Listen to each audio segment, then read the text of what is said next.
Hello and welcome again to part two of this week's weekly comic reviews. If you haven't watched part one, which is weird, why would you watch part two instead of part one? Anyway, if you haven't watched part one or don't know who I am Ian Youngson, otherwise known as the Canadian Comic Geek. Yeah, no, and again, if you have noticed, I apologize for the lighting here. It's just yeah, I live in Canada here. It's already starting to snow like hell already. I'm not making a Canadian joke here. It's really getting to the point where it's snowing like balls. Anyway, instead of just talking about crappy weather here up here in Canada, we're going to go to the remaining 6 other issues you can probably easily walk into, or they're just that good you can easily walk in and already have a clue what's going on. Now, starting off the bat, and this is one of my personal favorites because I love the series. And if you haven't been checking my blog, which is also in the description below, it basically says I've actually written a little about like the new writer who finally picked up on the series, where the old writer kind of left the planet in peril. Yeah. Oh man. Anyway, it's like I want to know how this guy was gonna do in this series after living in in the war, landing like starting off where things were basically shits have hit the fan, and and actually it's not bad. It actually makes things really exciting, and also confirm something I've only talked or wrote about. The issue is issue 17 of Earth 2. And man, just look at this cover. It looks freaking amazing. It's like, yeah, only a dark knight can save them. Yeah, this is not Bruce Wayne Batman. This is a new, mysterious Batman for Earth 2, whose actual costume doesn't look bad. It makes me interested to see how he do things. And if you've read, if you're a fan of Earth 2, or have been reading the series, you can probably see how he did so far with the very limited appearances he has made. Yeah. Anyway, I should say who the new writer is. The writer is basically sorry, I'm gonna reread this. Sorry, is Tom Taylor. And if you don't remember Tom Taylor, well, I will give you one series he's well known for currently.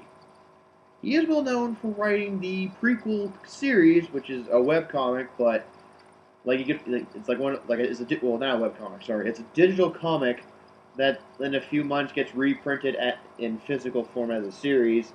Which is basically a tie-in to the video game fighting franchise Injustice, where basically it shows how Superman snaps and finally becomes the dictator of the world, and things just get worse and worse from there.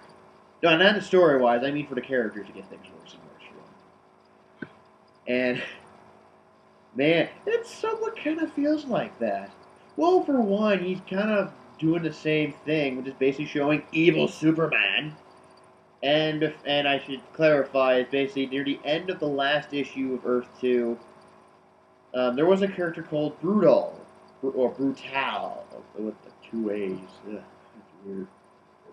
Who basically he and a few others were like the remaining forces of Darkseid, who now work under one of his generals called Steppenwolf, who ran at this small country, kind of Doctor Doom-like style when you think about it. Anyway, by the end of it, you find out Brutal is Superman, and he kills Steppenwolf. And through that, the country blows up. Okay, yeah, sorry for spoiling that for you. Yeah, basically, if you kill a god, there's gotta be huge repercussions. So now there's this huge fiery scar on the planet that you can see from space. But yeah, but yeah, you get to see evil Superman being evil, being evil, which is actually nothing new. Because I've been reading a few stories where it shows like, oh, it's a Superman-like character, but he's totally evil, or he's so like, basically he's like like he's been so hurt and through his life, like why didn't he turn evil sooner? And this is kind of interesting because you see like you just like the younger versions of favorite Golden Age characters. Like we don't know what happened to Green Lantern. You see, like Doctor Fate very much is going. It is pretty much a like you can only use his magic to try and stop him, which doesn't exactly work well. You have to read to find out how that goes. And and actually confirm what I've wrote in my blog, which is basically because Greg Pak spoiled it for everyone. It's like he spoiled it for everyone. For Earth 2 fans who picked up the first 4 issues of the Batman Superman story, where Superman and Batman meet and team up for the first time at the same time teaming up with the Earth 2 versions of themselves. Which they explained that like most of Earth's criminals are basically cryogenically frozen in a prison, kind of like Demolition Man when you think about it. But so yeah, they get reintroduced, and you can tell from silhouettes who's who somewhat. Like the first like only 3 characters I can easily confirm without a shadow of a doubt. I think I saw Dr. Polaris, Killer Croc, and the Joker. And that looks, and just seeing what happens next it makes me want to buy. Like I'm like, oh, I can't wait for next month's issue because it does seem that exciting. Also, the Red Tornado robot finally gets a personality. She's not just a robot. Yeah, Red Tornado's a woman now. Not just a female version of itself, but Red Tornado is now Lois Lane. Yeah, I don't mean to spoil that for you, but that's kinda it's in the previews if you actually look up like Earth 2 issue 17 preview, and it's like you find out that to make you want to buy it, yeah, Lois Lane who was once dead is now a robot with superpowers. Man, there's a lot of comics recently of Lois Lane becoming a superhero. Weird. But yeah, so Red Tornado is Lois Lane in the new Earth 2 Batman, who what he does in the comic is really exciting, and there's an evil Superman that seems like who has similar powers to Darkseid. I say that because his heat vision kind of acts like Darkseid's Omega beams, which basically they go zigzag after they come right out of his eyes. It's like I'm like, oh, how is he able to do that? But it's like it's really dark, and I'm just noticing this now, like, man, they're really making series dark. Like, Evangelion dark, where it seems like there's hardly any hope to fight the bad guys, you know? It's weird. So yeah, Earth 2, issue 17. Yeah, like the opening part, you might be a little bit lost because it picks up where the Earth was horribly doomed. But it's not bad, and yeah, it would have been nice to have like a little like previously on the last issue, and it explained what's going on, so people wouldn't get entirely lost. But yeah, this is actually quite fun, and I really hope to see what happens next, and see what the new writer shows for us. All right, next up, and yeah, again, there's a lot of DC comics, and you're just bombarding. Man, DC, you're just bombarding me with stuff I can walk into now, aren't you? All right. Next issue is Green Lantern, issue 25. Again, because of New 52, most of the numbers are now the same. And from the cover, looks amazing. I like the artwork for this. It kind of reminds me of the Green Lantern animated series, because it was just Hal Jordan and Kilowog, like basically traveling through space and stopping bad guys. Although for here, it kind of picks up where the latest multi-crossover story arc happened, called Lights Out, which basically by the end of it, Relic, who's now part of the Source Wall, all the emotional. I'm spoiling like this so you can actually understand what's going on. All the emotional beings like Ion of willpower and the entity of life are now gone. They're dead. All except for Parallax, who's now part of Sinestro. But they basically they sacrificed themselves because apparently what Relic was doing was actually true. And like basically the truth is that the Greenland like all the power rings and like all the light sources kind of thing, like where Greenland like all the lanterns and whatnot, they get their lantern like all the lantern powers are basically draining the universe. So basically they're bringing about the end of the universe like even quicker every time they use their power rings. Which took billions upon billions of years since the Guardians, but now we have all these other groups, and things doesn't like seems like a turn for the worse. And Hal Jordan's plan to basically start policing all the power, like who has like a license to use a power ring kind of thing. He seems like he's turning into he's turning into Cyclops from X-Men. I know not a lot of people like the character.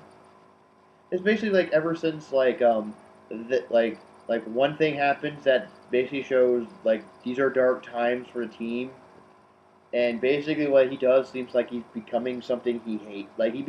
He's like he's starting to become he's trying to pull like his idea, and it's like his new idea is like the whole policing the whole power rings thing instead of just policing like what they usually have done previously as Green Lanterns.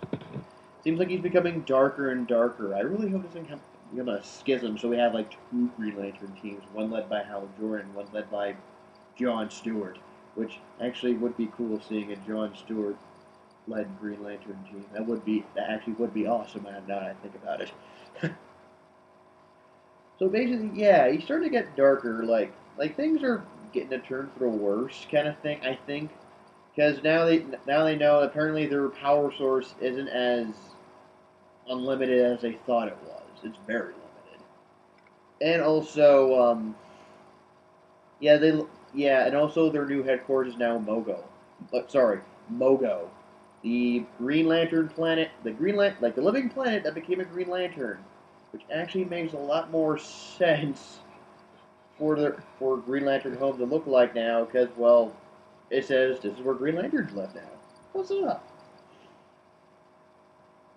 But yeah, it's not bad, but it's kind of dark. Like certain animes I can think of, like Evangelion, and the one that my friends recently got me introduced called Modaka Magica. I can't remember the first few words because it's Japanese, but no, yeah, it's like it shows like yeah, these are heroes, but there's like this dark twist or dark secret that's basically like yeah, we like our powers are actually ruining like it's basically bringing bringing the death of the universe even closer, and that's really dark. And I don't know if that might intrigue fans or turn them away from Green Lantern, but who knows?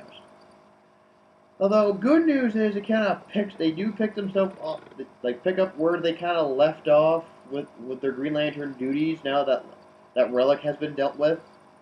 Mainly being that they try to hunt down the criminal who became a Star Sapphire, and it's actually an interesting fight because now they're trying to be more conservative with their powers. Now it's just wow, and yeah, it's actually quite intriguing. And if you are interested in seeing what where the Green Lantern Corps goes next, now that well basically they now realize that their powers are limited and that basically how Jordan might take a darker turn or might become a villain again. Yeah, pick this up. It seems like a good starting point right there. Okay, next.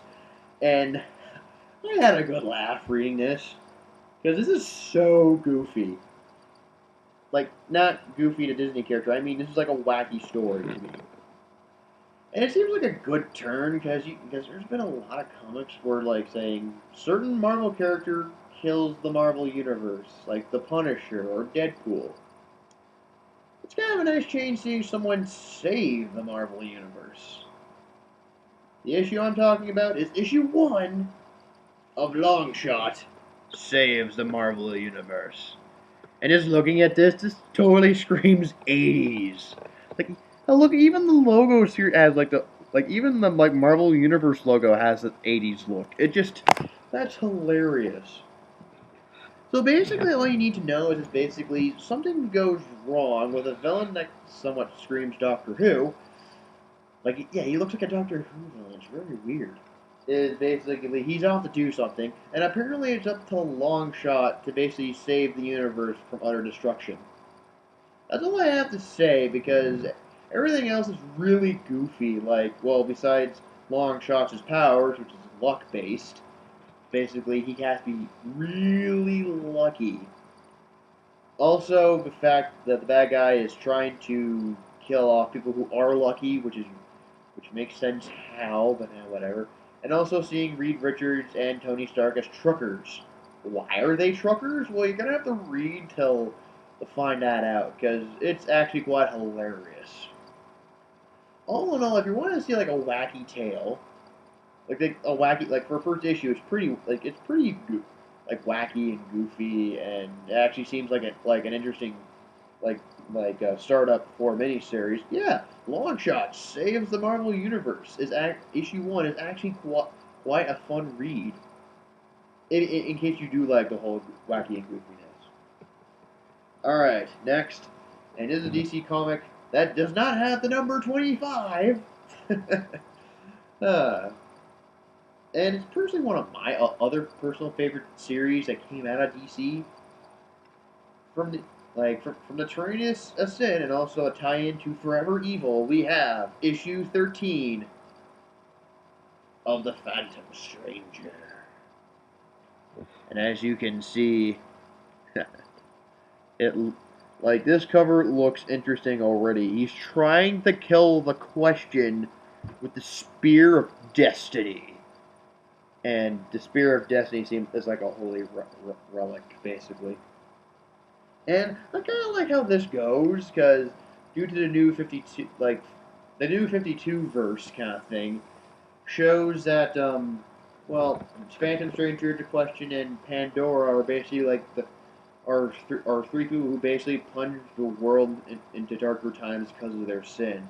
For Pandora, it was Pandora's box. And Phantom Stranger, he was Judas who betrayed Jesus for 30 pieces of silver. The Question, we don't know. No, he doesn't even know. Which actually makes him an interesting villain. Yeah, The Question as an antagonist. A really good antagonist. Who knew? He has more supernatural powers. Like, whenever he disappears in smoke, it leaves, a question mark. Which, somehow, that dark kind of goofiness works. And basically, it does pick up where another issue I've told about, happened. And basically, kind of picks up from there, but you can easily tell what's going on. And basically, Phantom Stranger, trying to clean up loose ends, basically wants to know why the Question is doing what he's doing. And it actually is a very good story, trying to understand the Question in a sense. And what eventually leads to, sounds like a prequel to the multi-crossover that's also happening, which is also another tie-in to Forever Evil called The Blight, which is basically a Justice League Dark kind of story, which is basically John Constantine forms a new Justice League Dark. And I'm kind of excited because it has the Trinity of Sin as some of its new recruits. And somehow that just seems like a really good idea to do. So yeah, if you want to see a good story that leads into the Blight crossover, but also at the same time want to see more about the Question, this is actually a really good read. Yeah, you might get a little bit confused, why isn't a house on fire? But yeah, other than that, it's not bad. Weirdly enough, I actually would actually buy this and any other previous issues because, I really do think this is actually a really good series. And I really do hope that even though like the Phantom Stranger title is gonna be part of the multi-crossover kind of thing instead of just being like just an event comic, it's just gonna be like you gotta pick up this issue and this other series issue and this issue just to get all the whole story done. Which if I do end up like, which I really do kind of hope is like it does connect the story, but at the same time it could stand alone as its own story. Man, that would be awesome to have if it did. Alright, I'm talking too long here. Let's move on to our next issue, which is Quantum and Woody, issue 5. Which the previous 4 issues of Quantum and Woody is basically that their fraternal brother, like, okay, sorry. Their brothers, well, one was adopted, because that makes total sense when you start reading it, that basically they have gotten back together because of their dad's death, which also ends up having superpowers, which they now have to live together to basically, or so if they don't clang the bracelets on their arms once every 24 hours, their atoms get scattered and they die. Yeah, that's kind of a dark twist, but it kind of works because they're best known for as the worst superheroes ever. And weirdly enough, for as a story arc to continue, like that shows like what happens next after they deal with their first supervillain, and now that they have powers and whatnot, actually not bad. Yeah, we have Quantum, who's basically the guy who has more responsibility, and is once a former soldier, and like he can't like he's trying to cut it out because of Woody. He has the whole concept of trying to be a superhero stuck in his head, so he does wear a costume, which actually looks amazing, by the way. And he doesn't quite do a good job. Like, what he thought was an abandoned warehouse where the villains are, nope, turns out, nightclub. While Woody, who, well, that's actually his name, he doesn't call him it. He doesn't give him a name, he doesn't wear a costume because he thinks it's stupid. He actually does find bad guys. And he is the most irresponsible man I've ever seen. And it's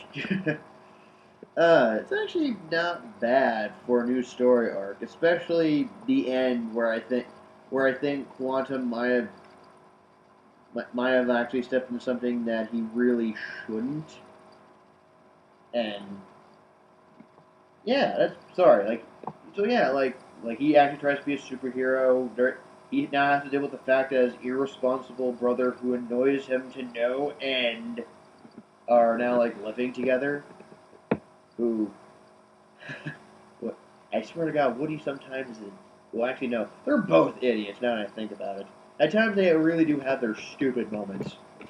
But yeah, if you've been reading this is actually a really good read to a new story arc. If you haven't been reading this, well, you might get the idea of who the characters are, so that's actually not a bad thing.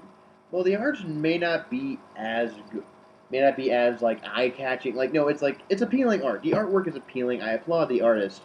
It's just like the previous artist like artwork, like we have this weird, like they changed the artist, which kind of like might throw a few people off who's been reading the series.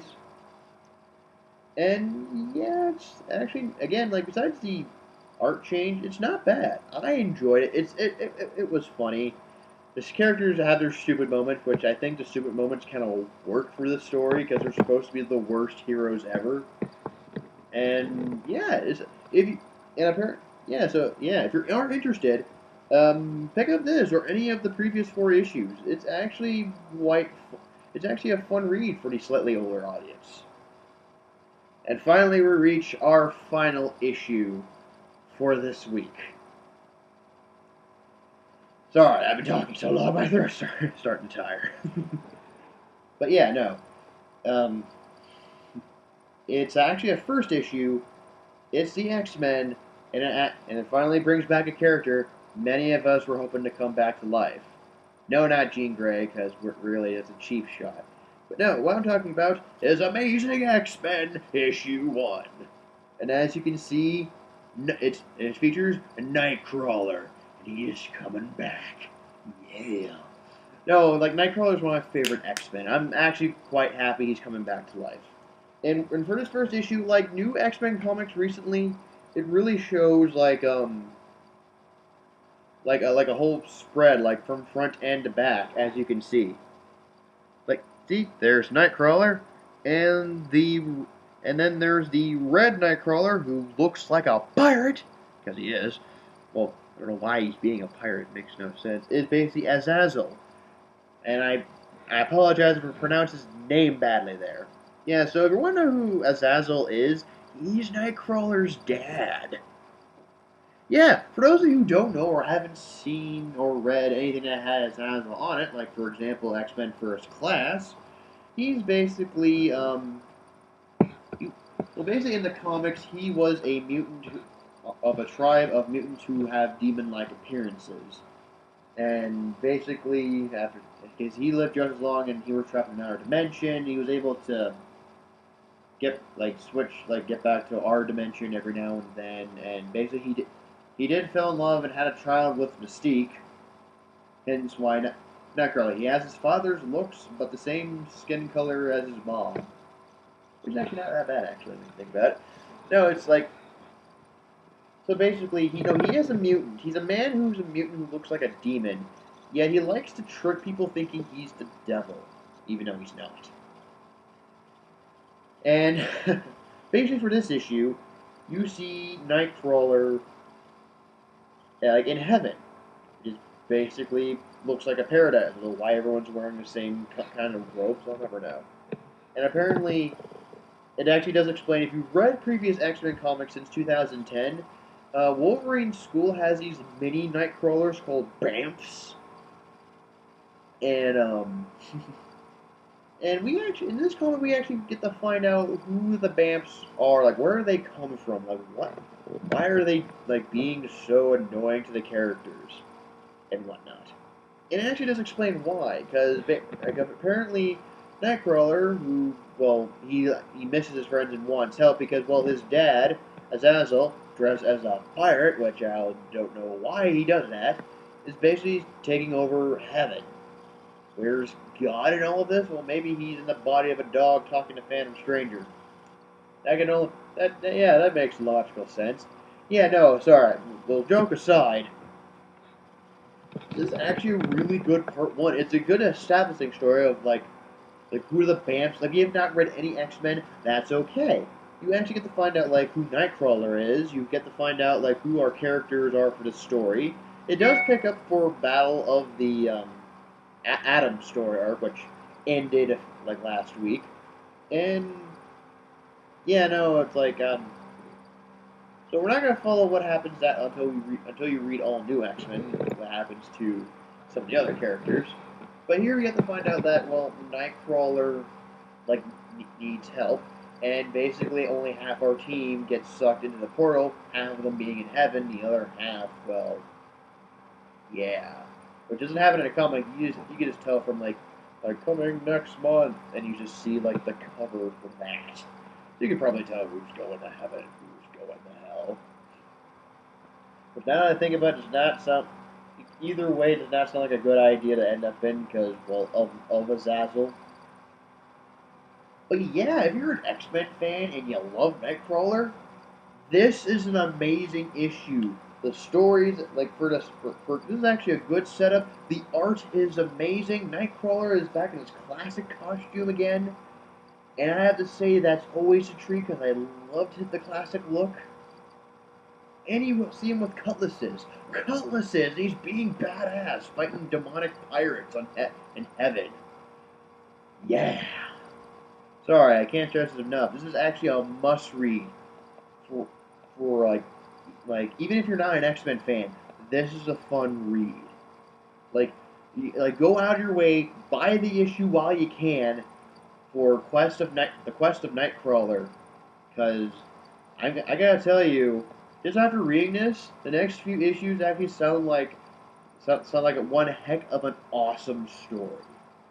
And now I have to say thank you all for watching. This has been part 2 of this week's weekly comic reviews. I'm your host, the Canadian Comic Geek, and I'll see you in the next video.